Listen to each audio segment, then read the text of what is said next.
বলছি যে আমার স্যারের সঙ্গে কথা বলুন, কি সমস্যা সেটা বলুন।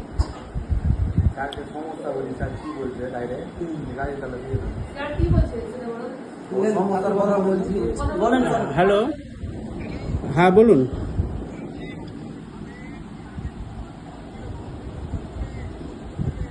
আচ্ছা বিপদে পড়বো তো না, আমি সামনে নেব। আচ্ছা আচ্ছা আচ্ছা বিপদে পড়লে আমি সামনে নেব। বুঝতে পারছি আপনার মানসিকতা হচ্ছে অন্যরকম, ঠিক আছে? আপনি আমার মানসিকতা কি দেখলেন? আমি যখন যা পারবো আমি বিপদে পড়বো, বিপদ আমি সামনে নেব। আমি 17 বছর ধরে চাকরি করি, হা করলে বলে দিতে পারবো কি করবেন আপনারা। আচ্ছা ঠিক আছে, আপনি হা করুন, মুখ খুলুন, যা করবেন করুন। শুনুন, আগের পরিস্থিতি নেই। যে বুদ্ধিমান লোক আপনাকে বুদ্ধি দিচ্ছে এগুলো করার জন্য, তাকে ভালো করে জেনে নিতে বলুন। বিপদে কিন্তু ওই লোক পড়বে না, আপনার নামে লোন আছে, আপনি কি বলে পড়বেন?